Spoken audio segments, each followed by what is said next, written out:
Welcome to the Fountain of Vitality podcast. I'm your host, Lamont Levitt.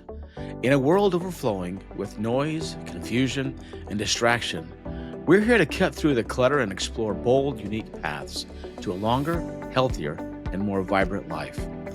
Through candid conversations with business leaders, wellness experts, industry pioneers, and innovators, we'll uncover insights to help you discover your own personalized, unique approach to thriving.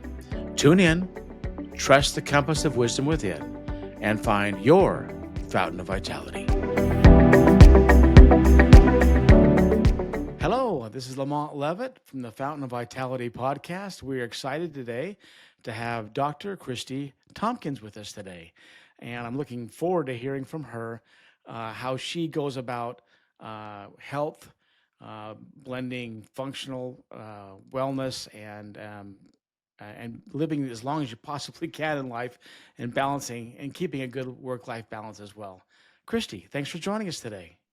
Thank you, Lamont. I'm happy to be here with you. Great.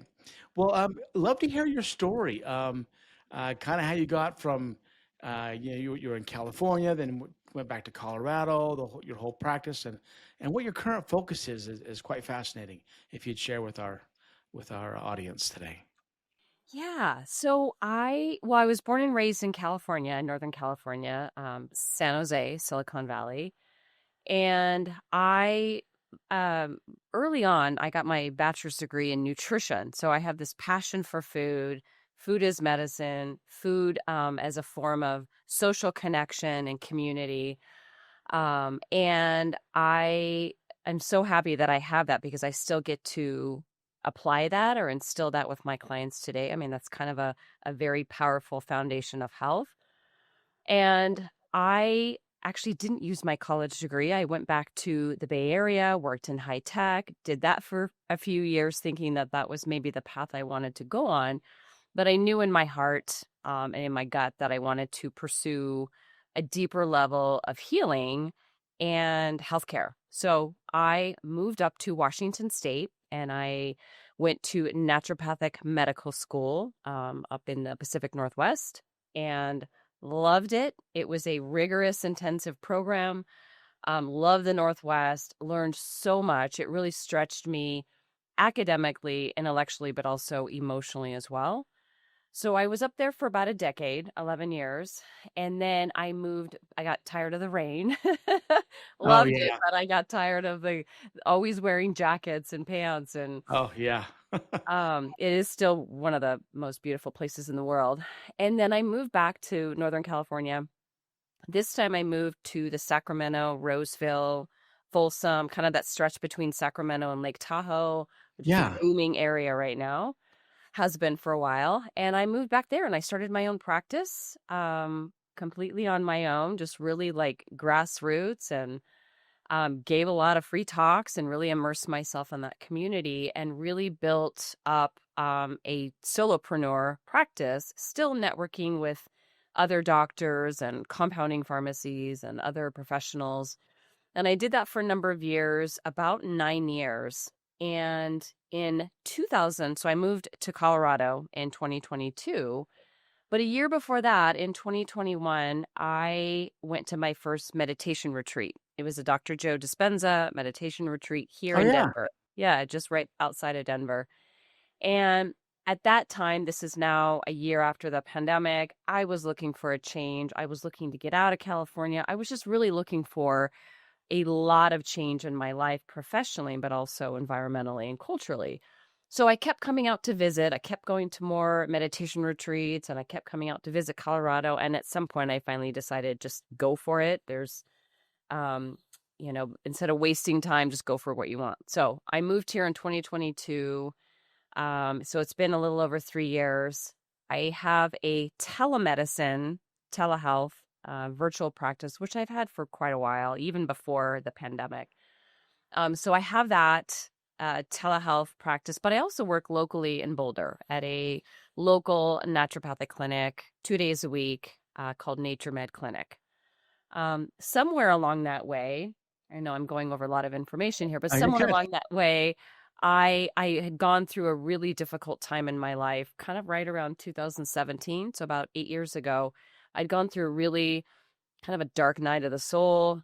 I had left a toxic relationship that really spiraled me down a dark path, but it was a dark path of healing. And so that's when I really got into therapy and personal growth and development and yoga and building new communities. And at some point in 2020, 2021, I really got into meditation. And I was somebody I've always been avid with exercise, eating healthy, taking my supplements, practicing really healthy self care, but I was falling apart. And you couldn't tell from the outside, but I was inside emotionally, psychologically, spiritually, I was broken. And these other forms of healing and these other therapeutic modalities really got me to rise above that darkness and really heal myself. And it's taken a while. I mean, obviously, healing is not a quick fix, but it's taken a while, and it's gotten to the point now where I love to talk about mind body connection, mind body healing, meditation, other forms of therapy besides what we think of as being healthy, exercise, diet. All those are important too. You have to take care of your vessel, your temple. But there's so many other ways that you can go a little bit deeper to heal. So I have now infused that or implemented that in my practice with my clients to go a little bit deeper so that people can actually heal from a root cause perspective. Groot. That's great. What have you found? I waiting for the last 5 years. A lot of people are kind of more have brain fog or challenges keeping up with their work-life balance. Um, how do you mix in that functional medicine with keeping your mind strong and moving forward? So, well, what's kind of your strategy as you help your clients? As I help my clients or help myself? Well, I guess both. Well, I think for me, exercise is a game changer. And it used to be, I was just thinking about this yesterday. It used to be that it had to be an hour. It had to be a certain type of exercise. I think we have this old program stuck in our mind that it has to be a certain number of days per week, a certain number of minutes, or you have to eat a certain way. And I think you're meant to evolve, you're meant to change and grow. And a lot of my workouts are like 30 minutes. They're not even an hour. It's definitely more muscle strengthening. And for me, that's a game changer because it helps me with my physical energy, my mental grit, my resiliency. It makes my body stronger. I'm in, I guess, technically midlife. And so it doesn't get easier. You have to work a little bit in a different way, maybe not harder, but you have to work in a different way with your health. You have to kind of work with your body. And so I've had to shift a lot of things with regard to how I do things. The meditation has also been a game changer for me as well. I try to do that every day. Sometimes it's 15 minutes, sometimes it's an hour. And that also has been something that has really, and not just that I feel relaxed or peaceful or grounded, but it actually allows me to come up with new ideas, new solutions to problems, new opportunities, just as much as you can, focusing on your breathing and calming everything down, regulating your nervous system so that there's more possibilities for coming up with solutions to problems and healing your body. And we know that it does physiologically heal the body in every way. And again, there's a lot to do. There's so much to talk about when it comes to healing that it's really about meeting the person where they're at. I don't often talk about meditation on the first appointment unless Sure. somebody's already doing that, because that can be an intimidating word for a lot of people, Yeah. or a practice or the perception of it, and it doesn't have to be complicated. And that's the thing is kind of just starting with small incremental steps at making these changes, and at some point it becomes natural, like anything in your life or any kind of new habit that you've developed. And so it's really about not putting so many expectations on either myself or other people. It's really just kind of like, well, what can you do this week? What can you do today? What can you do this month? Yeah. It's one thing I've found is as you get older, I'm speaking for myself, when you start to work out and you're getting into a routine, and then something happens, whether it's a knee or a shoulder or an ankle. A lot of times when I'm physically laid up because of something, I have to find another part of my body to work on to stay physically active. I loved your thoughts on how to deal with that when you're having physical challenges, just age related or just breaking down because you need to get a knee surgery or a shoulder surgery or whatever. Yeah, it's adaptability. I Yeah. mean, it's one thing if it's your muscles are just sore because they're really challenged or fatigued, or they call it muscle failure. They're actually getting stronger. It just seems like, why am I in so much pain? Obviously, a big difference between that and an injury. A few years ago, I mean, I've been somebody that's been like into like the aerobic conditioning, the cardio and the weights. And years ago, I used to be a runner. That was really tough on the body. But about 3 years ago, no, maybe 2 years ago, I had just gotten back from Peru and I got some GI bug that Oh, really affected me well past the point that I came back from the trip. And then I had to fly from Lima, Peru to Atlanta, and then from Atlanta to Denver. And the flights were delayed. It was one of those nightmare days at the airport where we were supposed to leave at 6 p.m. We didn't leave till 1 a.m. And I was so tired, and I got strep throat. I haven't had strep throat since I was probably a teenager, and I got strep throat. And I had this stomach bug. And somewhere along the way, I injured my foot. I was wearing the wrong walking shoes in Peru. And so I had three things, and I could not do my workouts. And I was like, this is driving me nuts. I have to yeah. do something. So what I did is I started doing Pilates, which I went to like a YouTube video. Her name is Move with Nicole. And I just was like, I have to do something, because walking I couldn't do because my Yeah. foot, I was so tired because my body was still fighting an infection. I was weak. And I got into Pilates, and I will tell you, I lost weight. I mean, not a lot, but my clothes fit differently. I lost inches. I dropped a few pounds, and I hardly worked at all, Yeah. which is You so adapted though. You adapted. I adapted, and I was like, okay, I have to do something. So I think that's the key. Like, if you have an injury, you feel sore, or you're sick, do something, right? Even if it's just for a little bit. But I'll never forget that. I was like, and here I downplayed Pilates for all these years, thinking, oh, that's not difficult enough. And it doesn't have to be difficult. That's the key here. Yeah. What's a story or two you could share with us of people you've helped that has meant a lot to you because you've been a part of blessing someone else's life and helping them through their health journey? Oh gosh, there's so many stories. So Yeah. I've been in practice now for about 18 years. So I started out at working at a clinic in the Pacific Northwest with Dr. Jonathan Wright. He had a clinic called the Tahoma Clinic. They were in business for like 30 years. They just closed this year.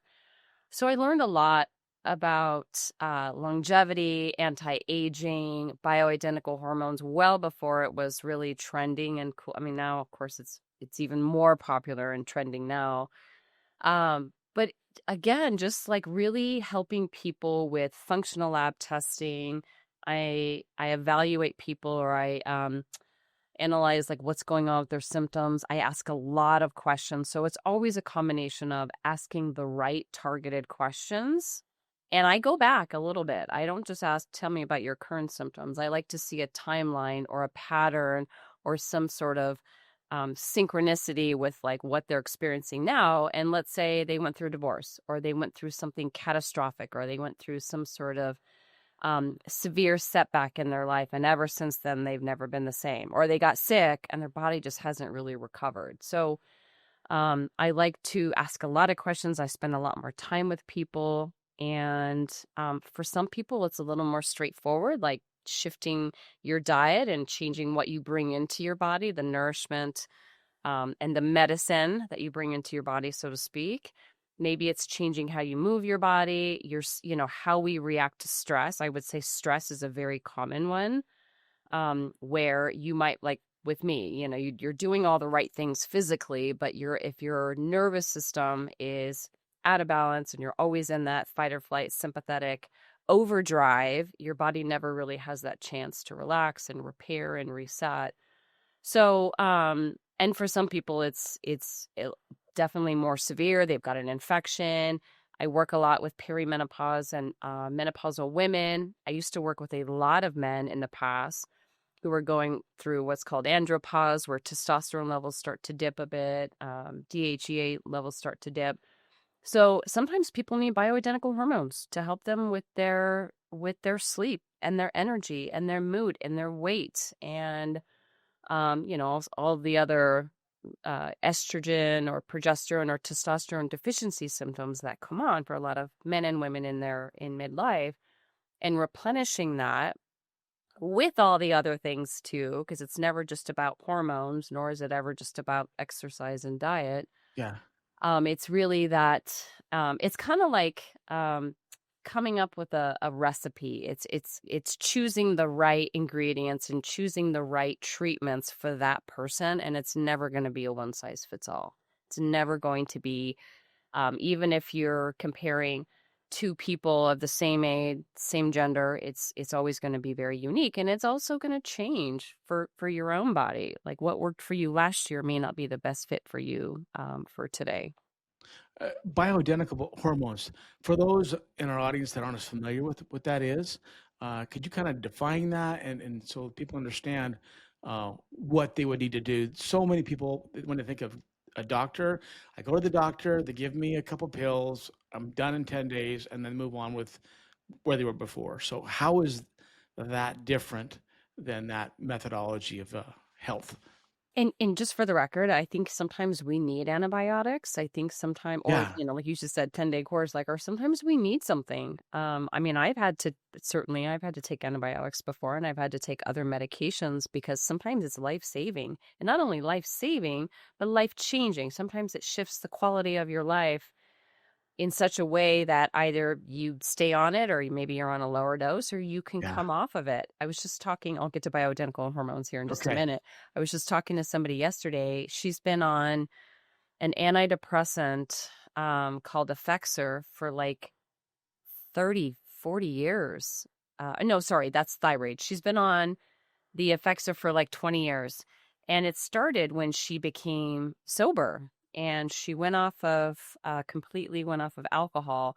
And her doctor prescribed her this. I don't know why, but she's been on it ever since. And her doctors, you know, to this day have said, you have to be on this for the rest of your life. And it's like, well, you're sober. It's not an issue anymore. That's not really concerning you. Your life is good or your life is more stable now, and she wants to come off of it. And so it's like it's this like almost like disidentifying with that old version of you, or that takes a little bit more conscious tapering and really working with a practitioner to kind of help you get off of that if that's something you want to. But just because you needed something so many years ago, that doesn't mean your body still needs it, especially if that circumstance is no longer part of your life anymore.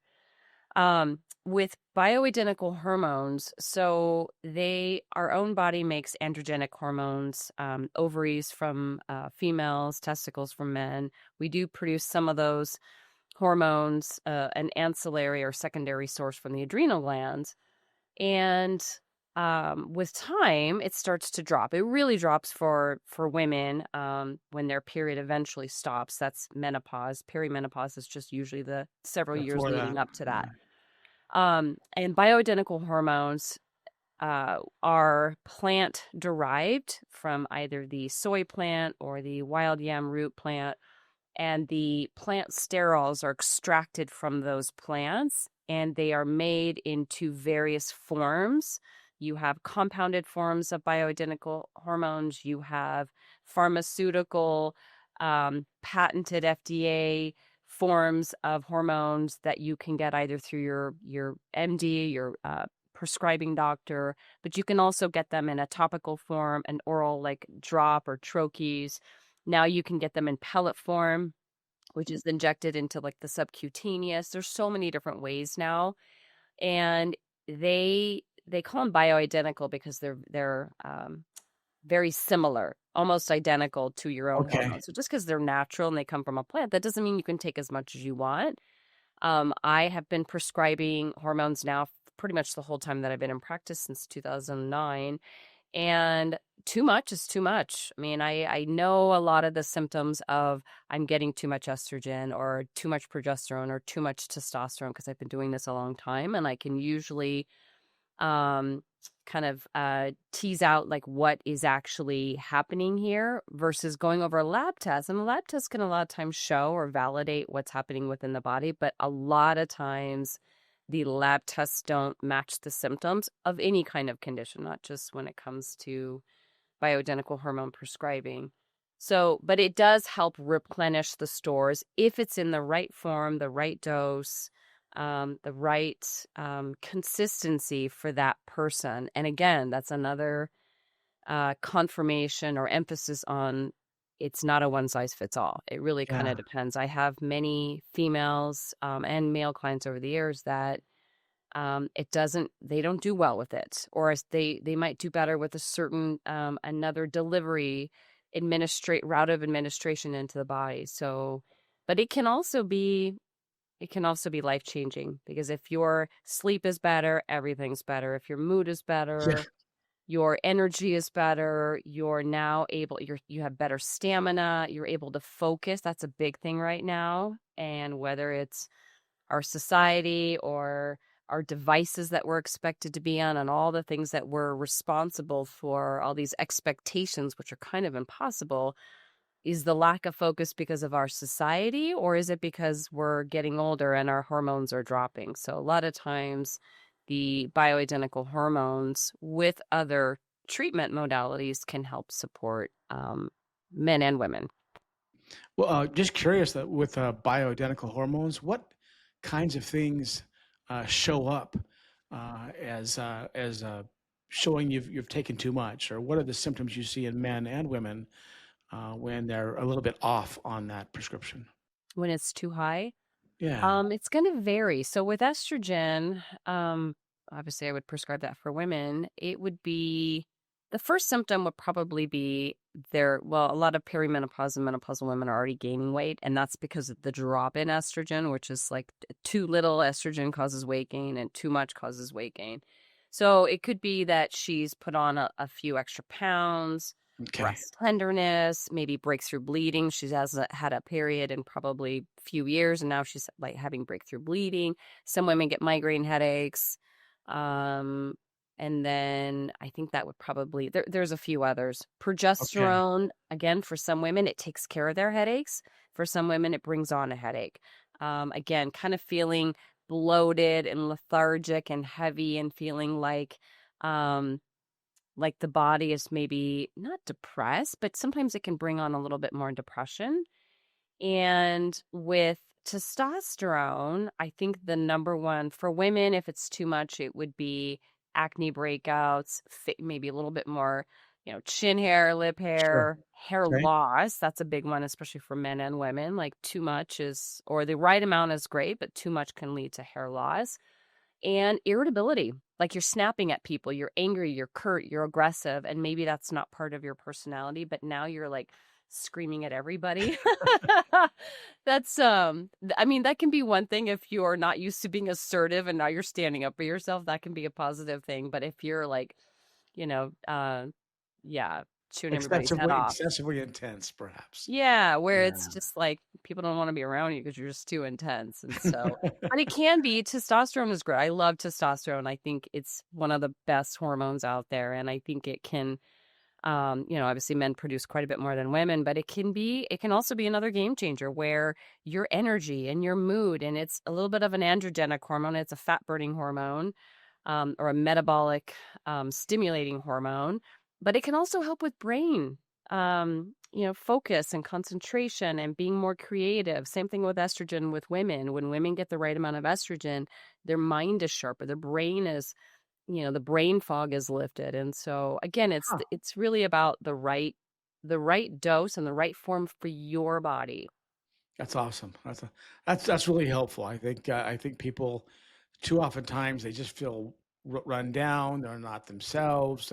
Or they might ache and whatnot, and they need to take a look at where they're at and how do you get yourself out of a funk. And a lot of times, I've seen people. what gets them there is they have a life-changing event, whether it's a divorce, a death of a parent, or a sibling, uh, going out of business, a challenging life event. Sometimes can just send people spiraling down, and you gotta. I've found that you've got to find a way to get yourself out of that and not make that part of the new you, and pull through it. So sometimes it takes time, but that's Yeah. great. Yeah, yeah, it does take time, and really the power of community. Like, that's one thing that keeps coming up again and again for me, and I'm sure for everybody throughout this world, especially what we saw 5 years ago, the power of community to really lift you out of that. You still do your own work. You still are accountable for your own healing. Um but also just being immersed in a like-minded, loving, supportive community that's, Yeah. that saying a rising tide lifts all ships. And I think having that support is just going to propel you even further of where you want to go in life. It's a positive accountability. It's not they're leading on you to say you better lose 3 pounds this week. It's a community of support. It's different. Yeah, So, yeah, absolutely. yeah. Absolutely. Well, thank you so much, Dr. Kristi Tompkins, for your time, and for anyone that wants to see her work, or if you want to give them your website, email address, or how you can be contacted if they feel they need help from someone like you or your team. Yeah. So my website is drkristi.com, and doctor is spelled out, and Kristi is KRISTI.com. One last thing I just want to mention. So I've been practicing as a doctor for so many years, but I really have immersed myself into personal development and coaching, like integrative coaching. Yeah. And I love it. I absolutely love it. And I get to bring all of the teachings and the foundational principles with me as I continue on. I have a new program. It's called Ascend. It's a 4-month one-on-one coaching program for both men and women. So I kind of took a detour and worked with women for the last probably 5 or 6 years, but I'm really excited about this new program. It's 4 months. I just launched it earlier this year, but it's really all about supporting the physical body, the mind, body, spirit, the whole person, really treating the whole person so that your business or your career or the work that you do is at a higher level or a next level because you're treating the person that's running the business or working in this organization. So it's really about blending the health with the business mindset, science, and your life as well. That makes a lot of sense. In running a business, I felt when I'm not whole, with myself, then that whole work-life balance can't even happen because you're tipped over, right? Yeah, And it's all that's what connected. Ascend, what you're using that program to nail down. So that's great. Yeah. That's great. Yeah. Yeah, I'm excited about it. Yeah. Well, good. Thanks again for joining us today, and we'll talk again soon. Thank you. Thank you. Thank you for tuning in to the Fountain of Vitality podcast. Head to fountainofvitality.com for more episodes, insights, and resources. Remember, your health is yours to own. Take charge, focus on what you can control, and keep exploring what works for you. Always be your best self, lift others, and trust the compass of wisdom. Until next time, stay vibrant and take care.